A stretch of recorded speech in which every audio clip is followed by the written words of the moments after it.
नमस्कार श्रोते हो, इरा ब्लॉगिंग मराठी या यूट्यूब चॅनलवर सर्वांचे स्वागत। आजच्या व्हिडिओमध्ये आपण ऐकणार आहोत नकळत ही कथा लेखिका सायली जोशी।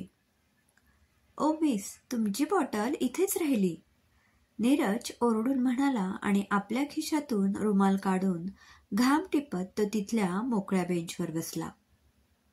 आवाजासरशी शिखाने मागे वळून पाहिले तशी नीरजने तिला तिची बॉटल उंचावून दाखवली। थँक्स, शिखाने 2 पावलं मागे येत आपली बॉटल घेतली आणि ती तशीच पुढे जाऊ लागली। इतक्यात तिला भोळ आली आणि ती झाडाचा आधार घेत तिथेच खाली बसली। ओ मिस, काय होतंय तुम्हाला? नीरज पटकन पुढे होत म्हणाला। त्याने बॉटल तिच्या तोंडाला लावली आणि त्यातले थोडे पाणी हातावर घेऊन तिच्या तोंडावर शिंपडले। शिखाला काहीच समजत नव्हतं। काही मिनिटं ती तशीच स्तब्ध बसून राहिली। शिखा काहीच हालचाल करत नाही हे पाहून नीरजने पुन्हा थोडे पाणी हातावर घेऊन तिच्या तोंडावर शिंपडले। मिटलेल्या डोळ्यातून तिची अस्वस्थता त्याला जाणवत होती। श्वास भरून घेण्यासाठी होणाऱ्या नाकपुड्यांची मंद हालचाल तो निरखत होता। चेहऱ्याचा मूळचा गोरा रंग जाऊन तिचा चेहरा लाल पडला होता। काही वेळाने शिखाने हळूच डोळे उघडले तसा नीरज मागे सरकला। आज पहिल्यांदा एका परक्या स्त्रीच्या इतक्या जवळ गेलो आपण, त्याला कसं तरीच वाटलं। बरं वाटतंय आता? शिखापासून काही अंतर लांब बसत नीरज म्हणाला। हो, शिखा गटागटा पाणी पिऊ लागली। पुन्हा एकदा थँक्स। शिखाने उठण्याचा प्रयत्न केला पण तोल जाऊन ती परत खाली बसली। रोज येताना इथे मॉर्निंग वॉकला मी पाहतो तुम्हाला। काल रात्री काही खाल्लं की नाही? अशी कशी चक्कर आली अचानक? नीरजने पळत जाऊन कसलासा ज्यूस आणला। हे पिऊन घ्या, बरं वाटेल। शिखाने ज्यूस पिऊन संपवला आणि पुन्हा ती त्याला थँक्स म्हणाली। आता थँक्सचा जप करणार आहात का? चला, मी सोडतो तुम्हाला घरी। नीरजने शिखाला आधार देऊन उठवले।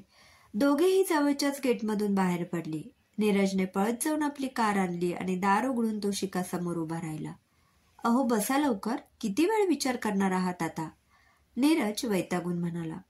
शिखा गाडीत बसली तशी नीरजने घाईघाईने गाडी सुरू केली। माझ्या अंदाजाप्रमाणे तुमचे घर इथेच जवळपास असावे, हो ना? कारण तुम्ही रोज इथे चालत येता म्हणून म्हटलं। आता फक्त तुम्हाला एकच काम करायचं आहे, ते म्हणजे तुमच्या घराचा पत्ता सांगायचा आहे। बाकी तुम्ही सीट मागे करून निवांतपणे बसू शकता। शिखाने कसा बसा आपल्या घराचा पत्ता सांगितला आणि ती सीट मागे करून निवांतपणे बसून राहिली।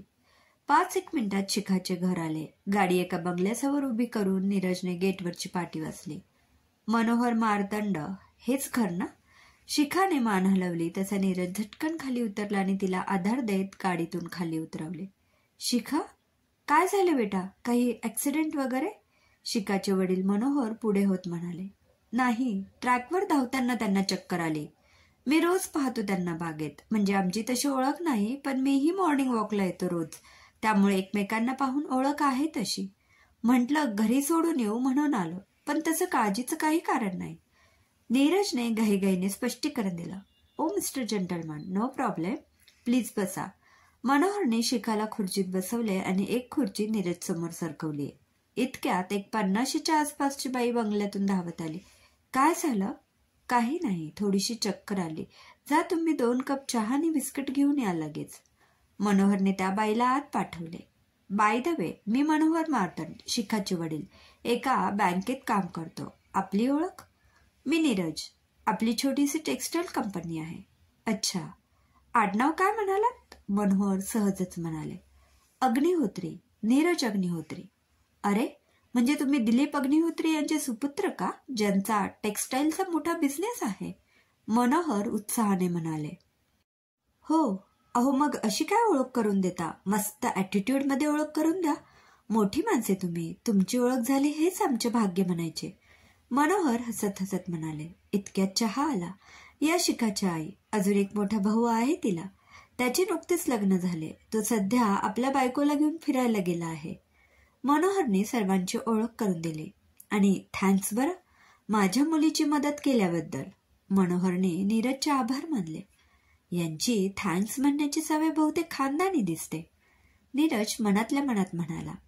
सर, सारखे आभार नका मानू, तुमच्या मुलीने ते मगाशीच मानले आहेत। मला लाजल्यासारखं होतं मग. नीरजच्या या वाक्यावर मनोहर दिलखुलास हसले. आता शिखाला बरीच हुशारी आली होती. चहा पिऊन सर्वांचा निरोप घेऊन नीरज तिथून निघाला. मोठी उमदी पर्सनॅलिटी आहे याची, अगदी आपल्या बापासारखीच. मनोहर पाठमोऱ्या नीरजला जाईपर्यंत न्याहाळत राहिले. क्रमशः. श्रोते हो, कसा वाटला कथेचा पहिला भाग नक्की कळवा. पुन्हा भेटूया पुढील भागात.